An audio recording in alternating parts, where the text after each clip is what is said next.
Hello नमस्कार दोस्तों, आप सभी कैसे हैं। आशा करता हूँ आप सब बढ़िया होंगे। तो दोस्तों आरआरबी एनटीपीसी 29 तारीख तक के सभी शिफ्ट का पेपर हो चुका है। और आपको बता दूं कि जब अब आने वाले जितने भी पेपर हैं, एक को है, दो को है, तीन को है, चार को है, और उसके बाद जिसका भी पेपर है, मैं आपको बता दूं सबसे ज़्यादा ध्यान दें 1 तारीख वाले जिसका पेपर है।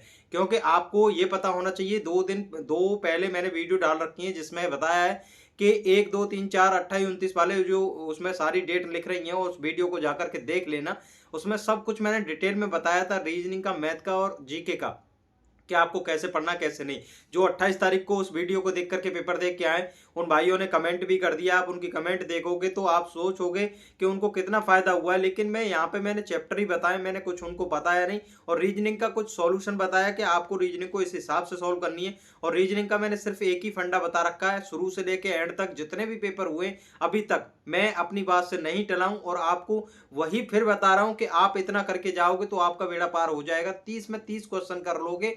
पर लेकिन आपने फालतू की गलतियां करी कि फालतू की रीजनिंग के लिए मैराथन ले रहे हैं, ये सब ले रहे हैं, तो आप अपना टाइम खराब कर रहे हैं और वहां भी क्वेश्चन कर नहीं पाओगे। मैंने लगातार बोला है, एनटीपीसी ग्रेजुएशन लेवल के जितने भी पेपर हुए हैं उसमें जो अभी 2025 के अंदर लेटेस्ट सेक्शनल मॉक रीजनिंग का लगा करके जाएं, जिससे कि 4 से 5 मॉक लगा के चले जाओगे तो उससे ज्यादा बाहर कुछ भी पेपर नहीं आएगा। सेम टू सेम क्वेश्चन आ रहे हैं। आरपीएफ ऐसा ही कि 1-2 मॉक लगा लेना, लेकिन उनका लगाने का तरीका ये नहीं होना चाहिए कि आपके 15-16 नंबर आए तो आपने उस मॉक को फिर नहीं लगाया और फिर एनालिसिस नहीं किया, फिर अगले मॉक पे जा रहे हैं, फालतू का नंबर नहीं बढ़ रहे। टाइम खराब नहीं करना है। एक मॉक लगाओगे, एनालिसिस करना है कि नंबर क्यों कम आए और कौन सा क्वेश्चन गलत हुआ है। वही पैटर्न सेम दूसरे मॉक में मिलेगा, वही सेम तीसरे मॉक में मिलेगा, वही सेम चौथे में मिलेगा, वो एंड तक मिलता जाएगा। आपका स्कोर समझिए उस पेपर में जैसे मॉक लगाते लगाते 30 प्लस हो जाए, मतलब 30 में 30 क्वेश्चन हो जाए, 30 प्लस नहीं, मतलब 30 में 30 टोटल मार्क्स आने लगे आपके, तो समझ ना आप एग्जाम में सेक्शनल पेपर आ रहा है उसको भी आप 30 में 30 करके आओगे। तो आपको यही गलती यहाँ पर नहीं करनी है, वही गलती यहाँ पे कही, वही गलती वहां पर होगी। तो आपको संभल के वो टेस्ट लगा के जाने। और अर्थमेटिक के अंदर मैंने बताया, चैप्टर बता दिए थे। यहाँ से वो आ रहे हैं, जैसे टाइम एंड स्पीड है, ट्रेन है, टाइम एंड वर्क है, पाइप एंड टंकी है, CI SI है, प्रॉफिट एंड लॉस है, डिस्काउंट है, लगातार इनसे क्वेश्चन आ रहे हैं। ट्रिगोनोमेट्री का क्वेश्चन एडवांस से बहुत कम देकर जा रहे, लेकिन मेंसुरेशन से लगातार बताया, 2D और 3D से लगातार क्वेश्चन आ रहे हैं, डायरेक्ट फॉर्मूला बेस्ड क्वेश्चन आ रहे हैं, थोड़ा कैलकुलेटिव होंगे। कैलकुलेशन के लिए पूरा फंडा बता रखा है कि मैंने पहली डिजिट हर ऑप्शन की चेक करें, अलग अलग है, तो फालतू का गुना भाग आपको करना नहीं है। रीजनिंग सॉल्व करने का उस वीडियो के अंदर मैंने सब कुछ बता रखा है, जाकर के वीडियो देखोगे तो आपको पता चल जाएगा। पूरा डिटेल में सब कुछ बता रखा है कि रीजनिंग को सॉल्व कैसे करें। मैथ के अंदर मैं कहूंगा कि अर्थमेटिक के सारे चैप्टर पढ़ के जाएं, जिससे कि आपको फायदा मिले। अर्थमेटिक के हर चैप्टर से क्वेश्चन आ रहा है, और प्रॉफिट एंड लॉस और डिस्काउंट से तो 2-2, 3-3, 4-4 क्वेश्चन भी देखने को मिल रहे हैं। मेंसुरेशन के बोर्ड मास लेवल पे क्वेश्चन आ रहे हैं, इससे ज्यादा फालतू कोई क्वेश्चन नहीं आ रहा। मेंसुरेशन इतना करना है, वो सॉरी, मेंसुरेशन में नहीं, सिंप्लीफिकेशन में बोर्ड मास आता है। आपको बोर्ड मास का फंडा कैसे कैसे अप्लाई करना है, डिविजिबिलिटी को,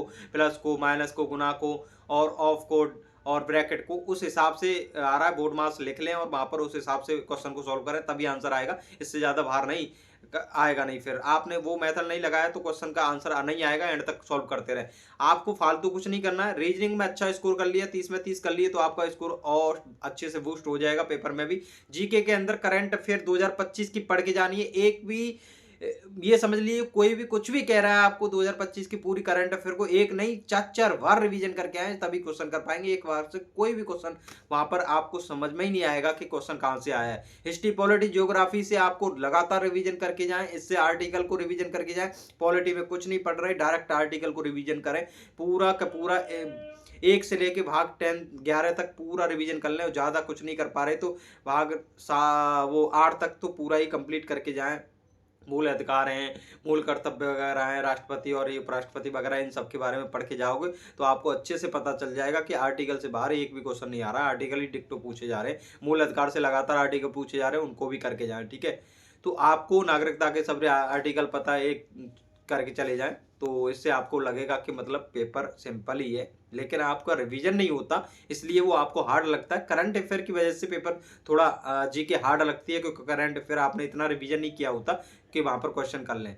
कहीं से भी क्वेश्चन आ जाता है करंट का, अगर आपने पहले से नहीं पढ़ी है तो आप क्वेश्चन नहीं कर पाओगे, इसलिए आपको उसी हिसाब से रिवीजन करके जाना है। मैथ रीजनिंग पर सबसे ज्यादा फोकस करके जाए, और करंट अफेयर पर आप आराम से 75 प्लस स्कोर कर लोगे। इससे ज़्यादा करने की भी कोशिश भी मत करना, क्योंकि नेगेटिव करोगे तो उससे भी कम हो जाएगा। एक्यूरेसी के साथ पेपर करना, जीके के अंदर वही क्वेश्चन चुना जो आपको आता है, फालतू का क्वेश्चन करोगे नेगेटिव में 50-60 नंबर भी नहीं आएंगे, पता भी नहीं चलेगा। जो पॉजिटिव नंबर करें आपने मैथ और रीजनिंग के अंदर वो भी खराब हो जाएंगे। तो आपको ऐसी गलती नहीं करनी है, यही समझदारी आपको दिखानी है। लगातार मैं आपको अपडेट देता आया हूँ और उससे बाहर पेपर अभी तक नहीं आया है। जो अभी तक बताया, जितने भी चैप्टर बताएं, आप कहाँ से वीडियो देखते हैं कहाँ से नहीं देखते मुझे नहीं पता, लेकिन रेलवे के लिए पूरा मतलब जो एनालिसिस करके मैं आपको वीडियो बना करके देता हूँ, उससे बाहर अभी तक पेपर नहीं आया। लेकिन मुझे बताने में थोड़ा ऐसे समझाने में थोड़ा वो लगता है, थोड़ा डिफिकल्ट लगता है, क्योंकि आप समझ नहीं पाते इस हिसाब से। लेकिन मेरे पास कोई व्यवस्था होती तो मैं आपको बोर्ड पे क्वेश्चन डिक्टो के डिक्टो भी करा देता, कि जैसे क्वेश्चन आपको देखने को मिले।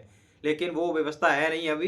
लेकिन आपको मैं डायरेक्ट बता रहा हूँ, आपने रिवीजन मैथ का करा होगा तो बेसिक बेसिक स्टार्टिंग का सब कुछ आपका आता है चैप्टर का, तो आपको आराम से उसमें 25 प्लस क्वेश्चन तो कर लोगे। 4 से 5 क्वेश्चन थोड़ा हार्ड तो आते ही है मैथ के अंदर, अगर वो नहीं आएंगे तो थोड़ा कट ऑफ पे फर्क पड़ता है। तो कैलकुलेटर में और कुछ नहीं है, उनमें भी बेसिक ही मैटर लगेगा। डिस्काउंट थे 3 डिस्काउंट, जैसे लगातार 3 डिस्काउंट दे देगा और एक पूरा डिस्काउंट पूछेगा, सिंगल डिस्काउंट कितना बनेगा इनका, तो आपको वो उस क्वेश्चन पर प्रैक्टिस करके जानी है, वो आपको देखने को मिलेगा। डिस्काउंट से ऐसे ही क्वेश्चन आ रहे हैं डायरेक्ट एमपी और सीपी और एसपी पे भी ये सब रेशियो में क्वेश्चन आएगा, उसको भी यहाँ पर प्रॉफिट एंड लॉस डिस्काउंट से करके जाए रिवीजन, तो आराम से क्वेश्चन कर लोगे। सीआई एसआई का, एसआई से भी क्वेश्चन बनना है, सीआई से भी क्वेश्चन बनना है, उसको भी करके जाए। टाइम एंड वर्क से सिंपल क्वेश्चन आ रहे हैं, उसको भी करके जाए। मतलब मैंने लगातार इसलिए कह रहा हूँ, अर्थमेटिक के जितने भी चैप्टर हैं उनका बेसिक बेसिक हर टाइप को रिवीजन कर लें।